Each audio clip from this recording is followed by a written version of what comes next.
Hello viewers, welcome to spicy Indian kitchen Tamil. இன்னைக்கு நம்ம சேனல்ல இன்ஸ்டன்ட் அல்வா எப்படி பண்றதுன்னு பார்க்கலாம். நான் ஏற்கனவே கோதுமை மாவு சக்கரை வச்சு இந்த அல்வா போட்டிருந்தேன். அப்போ நிறைய பேர் வெல்லம் இல்லைன்னா நாட்டு சக்கரை வச்சு இந்த அல்வா எப்படி பண்றதுன்னு கேட்டிருந்தாங்க. அதுக்காக இந்த வீடியோ போடுறேன். வாங்க ஹெல்த்தியான அல்வா எப்படி பண்றதுன்னு பார்க்கலாம். அதுக்கு ஒரு பேன்ல 3/4 கப் வெல்லம் எடுத்துக்கோங்க. அதுல 1/4 கப் அளவு தண்ணி ஊத்திக்கோங்க. மிதமான தீயில வச்சு கொதிக்க வச்சுக்கோங்க. வெல்லப்பாகு ஓரளவு திக்கான பிறகு தனியா எடுத்து வச்சிடலாம். அடுத்ததா ஒரு பேன்ல 1/2 லிட்டர் தண்ணி சேர்த்துக்கோங்க. இந்த தண்ணி கொதிக்கட்டும். அதுக்குள்ள நம்ம முந்திரி பருப்பையும் கோதுமை மாவையும் வறுத்துக்கலாம். அதுக்கு ஒரு பேன்ல 4 ஸ்பூன் நெய் சேர்த்துக்கோங்க. நெய் சூடானதும் 1/4 கப் முந்திரி பருப்பு சேர்த்துக்கலாம். இது பொன்னிறம் ஆகிற வரைக்கும் நல்லா வறுத்துக்கோங்க. வறுத்த பிறகு தனியா எடுத்து வச்சிடலாம். அதே நெய்ல 1/2 கப் கோதுமை மாவு சேர்த்துக்கோங்க. கோதுமை மாவோட பச்சை வாசனை போற வரைக்கும் நல்லா வறுத்துக்கலாம். இது ஒரு 3-4 நிமிஷம் வறுக்கணும், மீடியம் ஃப்ளேம்ல வச்சு. இப்போ தண்ணி நல்லா கொதிச்சிருச்சு. இந்த மாதிரி கொதிக்கும் போது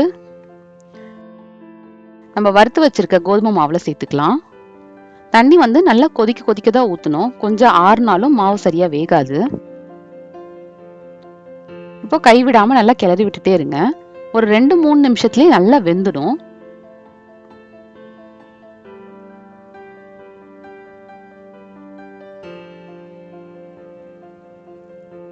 இந்த அளவுக்கு நல்லா வேக வச்சுக்கோங்க.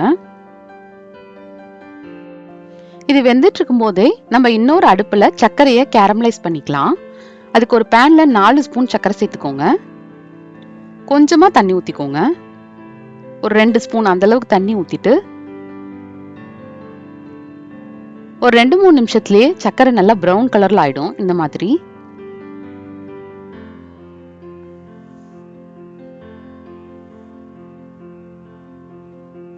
இப்போ நம்ம வேக வச்சிருக்க கோதுமையோட இதை சேர்த்துக்கலாம்.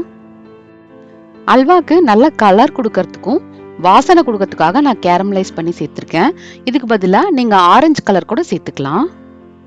நீங்க கேசரி கலர் சேர்க்கறதா இருந்தா கூடவே ஒரு 1/2 ஸ்பூன் ஏலக்காய் தூள் சேர்த்துக்கோங்க. இதை நல்லா கலந்து இந்த மாதிரி பிரவுன் கலர் வந்த பிறகு நம்ம வெல்லப்பாகு சேர்த்துக்கலாம். வடிகட்டிட்டு சேர்த்துக்கோங்க. அப்பதான் தூசி ஏதாவது இருந்தா வந்துடும். மீடியம் ஃப்ளேம்ல வச்சு நல்லா கலந்து விட்டுட்டே இருங்க. 2-3 நிமிஷம் நல்லா கிளறின பிறகு 2 டேபிள் ஸ்பூன் நெய் சேர்த்துக்கலாம். நெய் உங்க விருப்பத்துக்கு தகுந்த மாதிரி சேர்த்துக்கலாம். உங்களுக்கு கம்மியா வேணும்னா நீங்க கம்மியா கூட சேர்த்துக்கலாம்.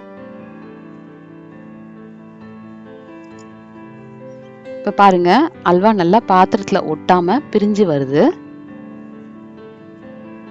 நம்ம ஊத்தின நெய் ஓரத்துல எல்லாம் வர ஆரம்பிச்சிருச்சு. இப்போ அல்வா ரெடி ஆயிடுச்சுன்னு அர்த்தம். நம்ம வறுத்து வச்சிருக்க முந்திரி பருப்பை இது கூட சேர்த்து கலந்துக்கலாம். நல்லா ஒரு வாட்டி கலந்துட்டு அடுப்பை ஆஃப் பண்ணிடுங்க.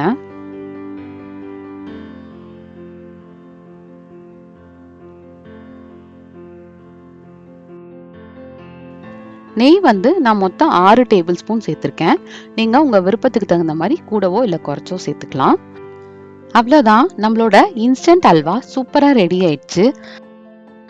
நீங்களும் இதே மாதிரி ட்ரை பண்ணி பார்த்துட்டு எப்படி இருந்துன்னு சொல்லுங்க. இந்த வீடியோ பிடிச்சிருந்தா லைக் பண்ணுங்க, ஷேர் பண்ணுங்க.